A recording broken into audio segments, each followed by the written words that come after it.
রে কোলালে আলো এই এই কিসে কোলে নিয়ে নিবা আসো না কোলে নাও কে কোলে নিব তো ভাই উনি কোলে কে নিব কোলে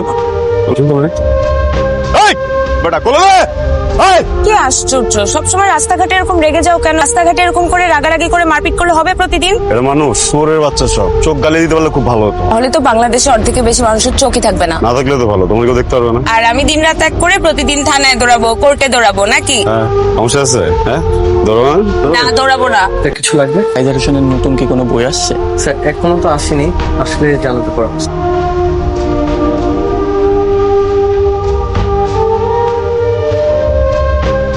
থ্যাংক ইউ ভারী বলে এত প্রেশার দিচ্ছিল প্রকাশক কি বললো? কি আর বলবে মিষ্টি কথায় কাজ হবে না এক হাতে পাণ্ডুলিপি দিন আর এক হাতে টাকা নিন তো পাণ্ডুলিপি জমা দিচ্ছ না কেন? শেষ হতে হবে শেষ না হলে কি যাও শেষটা তোমাকেই করতে হবে। আমি একটা কথা বলি, মনোযোগ দিয়ে শোনো। যদি রাইটিং কে প্রফেশন হিসেবে নিতে চাও তাহলে ধ্যান ধারণা জ্ঞান সবকিছুতেই শুধু এইটাতেই মনোযোগ দাও, কারণ জীবনে কোথাও ফোকাস না করলে, মনোযোগ না দিলে সাকসেসফুল মানুষ হতে পারবা না। ওকে ইউর থ্যাঙ্কস আমার ভাই তোমার সাথে কথা বলবে না। হ্যালো হ্যাঁ কেমন আছো? ভালো দুলা ভাই, জাভেদ সাহেবের কথা মনে আছে? হ্যাঁ ওই যে গণপূর্তের হ্যাঁ, বছর দুয়েক হলো রিটায়ার করছেন। কোনো খারাপ খবর না তো? না না দুলা ভাই, উনি আসলে আমাদের বসুরকে কই যেন দেখে চিনতে পারছেন। ছেলে আপনার জন্য আপনার সাথে কথা বলতে চান। এটা তো ভালো খবর, তো তুমি এক কাজ করো না, বাসায় চলে আসো। আচ্ছা দুলা ভাই, আমি এই উইকে দেখে আসা যায় কিনা? আচ্ছা ঠিক আছে। কি আলাপ বাবা? তোর ব্যাপারে জাভেদ সাহেব আছে না, উনি ওনার ছেলের জন্য তোকে পছন্দ করেছে। আমি তোর বাবাকে বললাম বাসায় আসো, না নিজের আগে কথা বলুন, তারপরে আমাদের যদি পছন্দ হয় তখন না তুই ভেবে দেখিস। নাকের উপর কবিতা লেখা নিষেধ, পিছলে যাবে। চোখের উপর কবিতা লেখা নিষেধ, দুঃখে বা অতি সুখে ঝরে যাবে। আমি বরং তোমার কানের উপর কবিতা লিখি, দুল ভেবে পড়ে নেবে। আচ্ছা প্রশ্ন, আমি মরলে ঠিক কতদিনে ভুলে যাবে? আমার বাসায় বিয়ের আলাপ হচ্ছে। কার? আমার বাবার। কি বলো, আঙ্কেলের এখন বিয়ে করার কি প্রয়োজন? সবকিছু যোগ যোগ যোগ হিসেবে নিতে নিতে সিরিয়াস টপিক গুলো যোগ মনে হয় তোমার, তাই না? Sorry sorry sorry sorry sir, মজা করবো না। আমি বুঝতে পেরেছি বাসায় তোমার বিয়ের কথা চলছে, এখন তুমি জানতে চাচ্ছ এই বিষয়ে আমি কি করব, কি বলতে চাই, তাই তো? এই প্রসূন প্রসূন প্রসূন, ডোন্ট। দেখো তুমি আমার জন্য অনেক ইম্পর্ট্যান্ট। আমি আমার পুরোটা লাইফ তোমার সাথে থাকতে চাই। তুমি যদি আজকে বলো আজকে, তুমি যদি বলো 10 বছর পরে, আমি 10 বছর ওয়েট করবো। যুদ্ধ হোক, বিশ্বযুদ্ধ হোক, কিছুই যায় আসে না।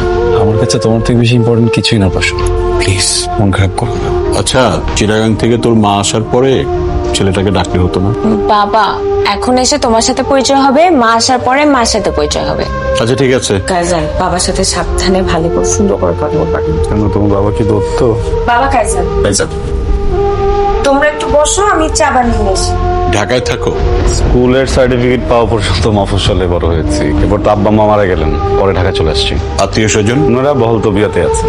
মানে? আমার বাবার যা কিছু ছিল সবকিছু দখল করে ওনারা ভালো আছেন, আমিও আমার মতো আছি, এগুলো নিয়ে চিন্তা করি না। আর তুমি প্রপার্টি গুলোকে সিকিউর করছো না কেন? আঙ্কেল আমি আমার জীবন সিকিউর করছি, 3 বেলার জন্য যা কিছু প্রয়োজন হয় এতটুকু আমি জোগাড় করে নিই। এই আমি প্রশ্নের কাছে যেটা শুনলাম, তুমি কখনো জব বা বিজনেস কিছুই করবে না। বাবা অ্যাজ আ রাইটার কিন্তু ও অনেক পপুলার। মানুষজন বলে একদিনও হুমায়ুন আহমেদের মতো বড় হবে। একদিন? এখন তো না, ওর তো কোনো ক্যারিয়ার গোলই নেই। ও যে প্রফেশনটা বিলং করে এটা তো কোনো ফিউচার নেই, একটা বুলশিট প্রফেশন। সরি আঙ্কেল, কি বললেন? আমি বলেছি বুলশিট প্রফেশন। আচ্ছা আপনার কাছে মনে হচ্ছে যে রাইটিং প্রফেশন বুলশিট। ভালো কোন প্রফেশন মনে হয় আপনার কাছে? দুর্নীতি করা, ঘুষ খাওয়া। Shut up! কি বলছো তুমি? আঙ্কেল চিৎকার করবেন না। আপনি আপনার বুকে হাত দিয়ে বলেন তো, এই যে আপনার বাড়িতে আপনি এরকম দামি সোফা রেখেছেন, আপনি যে লাইফস্টাইল মেনটেন করেন, আপনি যে স্যালারি পান ওটাতে যায়, আপনি ঘুষ খান না? কাইজার এটা দেখার দায়িত্ব কি তোমার? তুমি কার সাথে কথা বলছো জানো? আমি ঘুষখোরের সাথে কথা বলছি। Shut up! তোমার বাবা মা তোমাকে কোনো শিক্ষা দেয়নি? প্লিজ বাবা মাকে নিয়ে কথা বলবেন না। Shut up! তুমি আমার বাড়িতে এসে কথা বলছো, আমাকে অপমান করছো। আপনি বাবা মাকে নিয়ে কথা বলবেন না প্লিজ। তোমার বাবা মা হচ্ছে অশিক্ষিত, মূর্খ, এবং তুমিও তাই হয়েছো। আপনি কি মানুষ নাকি জানোয়ার? সে তখন থেকে দেখছি বাবা একটা কথা বললে তুমি কথা বলেই যাচ্ছ বলেই যাচ্ছ বলেই যাচ্ছ। কেন, কি সমস্যা তোমার? উনি একটা বয়স্ক মানুষ, উনি না হয় তোমার কোনো কথায় বিরক্ত হয়েছে, তাহলে একটু মুখটা বন্ধ করে রাখো। প্রফেশন নিয়ে কথা বলছি। মুখ বন্ধ করো কাইজার। কাইজার বাসা থেকে বের হবো। আমার বাবা মাকে নিয়ে কাইজার আমার বাসা থেকে বের just because I love you. আমি আমার দারোয়ান আজকে ডাকতেছি না, আর এটা কোনো ওয়ার্নিং না, এটা আমার ফাইনাল ডিসিশন। আমার সাথে আর কোনো ধরনের যোগাযোগ করবে না, বের হও। আমি তো বাবা মাকে নিয়ে বের হও কাইজার।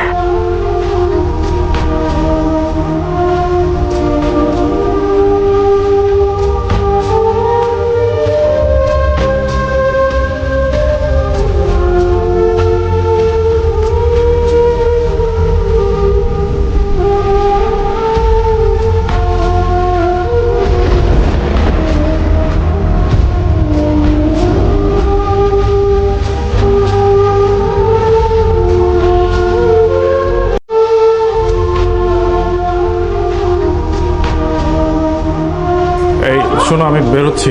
ব্রেকফাস্ট করবে না? আরে বলো না, অফিসে কি একটা ঝামেলা লাগছে, এক্ষুনি গিয়ে আমার ম্যানেজারের সাথে বসতে হবে। আচ্ছা ঠিক আছে, তোমার আমি কতবার সাবধান করছি, কথা শোনো নাই, পাত্তাই দাও নাই। কোম্পানির পলিসির বাইরে গিয়ে দিনের পর দিন অনিয়ম করছো, ঘুষ খাইছো, মনে করছো কিচ্ছু হবে না, কেউ জানবে না। আরে ভাই, নতুন সিওর ব্যাপারে আমি তোমার বলিনি, কিন্তু তুমি পাত্তা দাও নাই। এখন তদন্ত হবে, চাকরির আশা করো না, কিভাবে জেলে যেতে না হয় সে ব্যবস্থা করো। স্যার আপনি না শুধু শুধু ভয় পেয়েছেন, এসব লেটার ফেটার কিচ্ছু না স্যার। যে তদন্ত কমিটি বসাইছে ওরা সব তো সিইও স্যারের টাকা খাওয়ার ধান্দা। 2-3টা বান্ডেল দিয়ে দিলে সবকিছু ঠান্ডা হয়ে যাবে। ট্রাই করে দেখো যদি কিছু করতে পারো, but I am really concern. Don't worry sir, cool down, let me handle. Sir আজ দেখা করতে পারবেন না। কেন, আপনি স্যারকে বলেন নাই আমি হাসিম সাহেবের রেফারেন্সে আসছি? কি বলেছি, তারপরে উনি দেখা করতে পারবেন না। Sorry, thank you. কি হয়েছে তোমার? কিছু তো একটা হয়েছে, বলো আমাকে। অফিসের একটা ফাইন্যান্সিয়াল প্রজেক্ট নিয়ে অনেক বড় ঝামেলা হয়ে গেছে। প্রজেক্টের রেসপন্সিবিলিটি ছিল আমার উপর। না, আমি বুঝতেছি না আসলে কিভাবে কি ম্যানেজ করবো। তো ম্যানেজার স্যার তো তোমাকে অনেক স্নেহ করে, উনি কোনো হেল্প করতে পারবে না? স্যারকে বেশ কয়েকবার বলছি, স্যার কেন জানি বারবার এই বিষয়টা অ্যাভয়েড করে যাচ্ছে। কিচ্ছু হবে না, এত টেনশনের কিচ্ছু নেই। কালকে আমি যাবো, যে ওনার সাথে কথা বলবো। আমি আসলে আপনার সাথে একটা জরুরি বিষয়ে কথা বলতে এসেছিলাম। ভাবি, আমি বোধহয় বুঝতে পারছি আপনি আসলে কোন বিষয়টাকে মিন করছেন।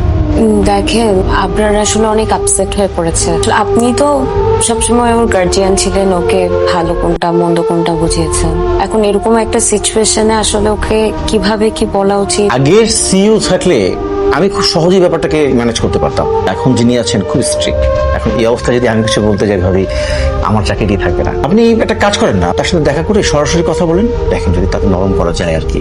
এছাড়া তো ভাবি এখন আর কিছু সম্ভব না করা। ম্যানেজার তো ইন ডিটেলস কিছু বললো না, আসলে ব্যাপারটা কি? আরে ঘন্টার ডিসিপ্লিন, যত সব রাবিশ কথা। যদি রাবিশ হয় তাহলে তো তুমি এত চাপে থাকতে না, তাই না? ইভেন ম্যানেজার সারেন্ডার করতো না। প্লিজ আমাকে বলবো ব্যাপারটা কি? এটা ফাইন্যান্সিয়াল প্রজেক্টের পর একটা ঝামেলা হয়েছে। তাহলে তোমাকে একা কেন স্যাক করবে? Because I am the team leader. কি আশ্চর্য, you are the team leader. তোমার সাবঅর্ডিনেট আছে না, শুধু তোমার চাকরি যাবে কেন? তাহলে সবার চাকরি যাওয়ার কথা, তাই না? ওয়েট, ফাইন্যান্সিয়াল প্রবলেম বলতে কি বলতেছো? তুমি কি ঘুষ খাও? রসুন, এই যুগে ঘুষ কে না খায়? তোমার বাবাকে দেখো, তোমার বাবা কি এত বড় বাড়ি, লাক্সারি গাড়ি, এমন লাইফস্টাইল বেতনের টাকা দিয়ে করছে?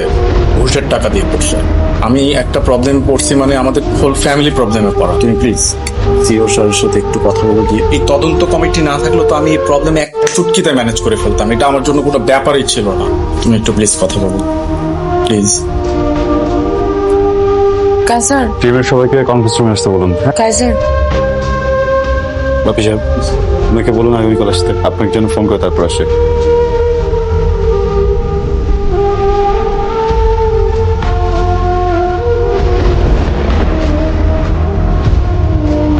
বছরটা দিতে হবে, হ্যাঁ ঋণ হবে।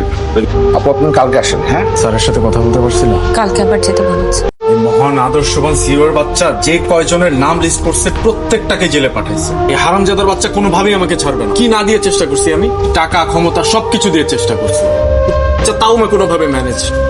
তুমি প্লিজ আরেকবারের জন্য লাস্ট ট্রাই করবা। তুমি প্লিজ আরেকটাবার একটু কথা বলে দেখো ম্যানেজ করা যায় কিনা। আপনি একটু কাইজারকে ফোন করেন, কখন আসবে সেটা অ্যাটলিস্ট আমাকে জানান। সরি ম্যাম, আমাদের এরকম কোনো নিয়ম নেই স্যারকে ফোন করার।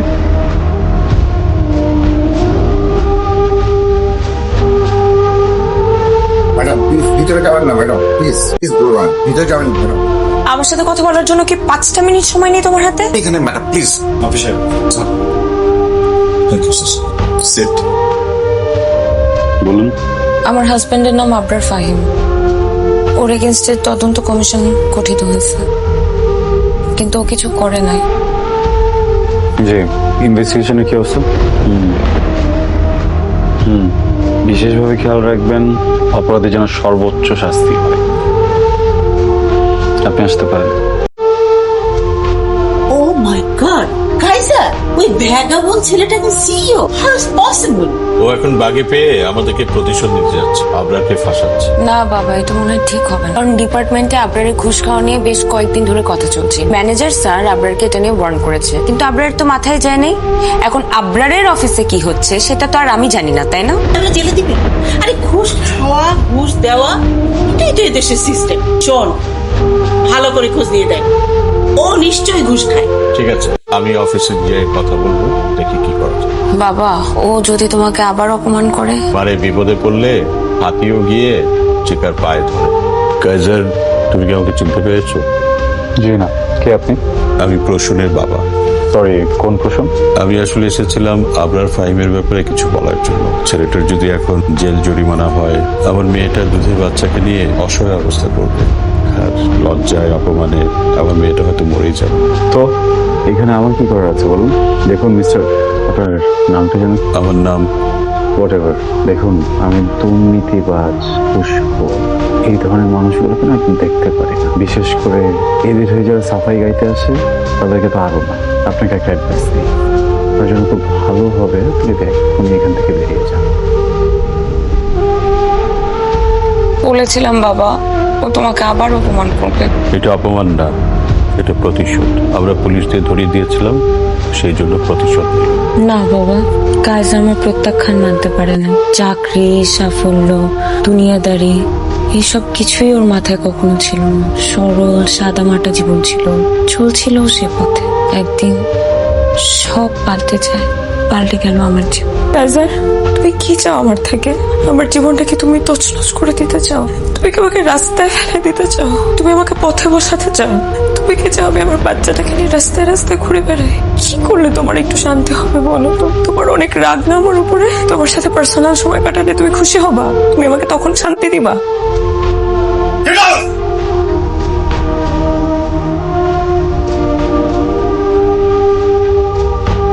মিসেস ফাহিম, আমি খুবই দুঃখিত আপনাকে এমন একটা জায়গায় রেখেছি। আসলে যে বিষয়ে আপনার সাথে কথা বলবো আপনার জন্য খুব সম্মানজনক না, তাই অফিসের সবার সামনে বলতে চাইনি। আপনি বেশ কয়েকবার অফিসে এসেছেন আমার সাথে কথা বলার জন্য, কিন্তু আমি আপনাকে সময় দিইনি। আপনি নিশ্চয়ই ভেবে নিয়েছেন এর পিছনে ব্যক্তিগত কোনো কারণ নয়। ভুল। আমি বা আমার কোম্পানি আমরা প্রফেশনাল, তাই ডকুমেন্টস ছাড়া আপনার সাথে কথা বলতে চাচ্ছিলাম। ফাইনালি ইনভেস্টিগেশন রিপোর্ট চলে এসেছে। এখানে আপনার হাজবেন্ডের করা সব ফ্রডের ডিটেলস আছে। একজন সচেতন মানুষ হিসেবে পুরোটা দেখে আমাদের বলবেন এখন আপনার হাজবেন্ডের সাথে আমাদের কি করা উচিত। তোমার যেটা ভালো মনে হয় তুমি করো, আমার তোমাকে বলার কিছু নেই। মিসেস ফাহিম, আমরা অবিবেচক নই। আপনার পরিবারের বিষয়টা আমরা ভেবেছি, আপনার সন্তানের বিষয়েও ভেবেছি। আপনার হাজবেন্ড যে পোস্টে চাকরি করছিলেন তার জন্য আমরা বাহির থেকে এখন কাউকে হায়ার করছি। অ্যাপয়েন্টমেন্ট লেটার, আপনি চাইলে কাল থেকে জয়েন করতে পারেন। Thank you. ওয়েলকাম।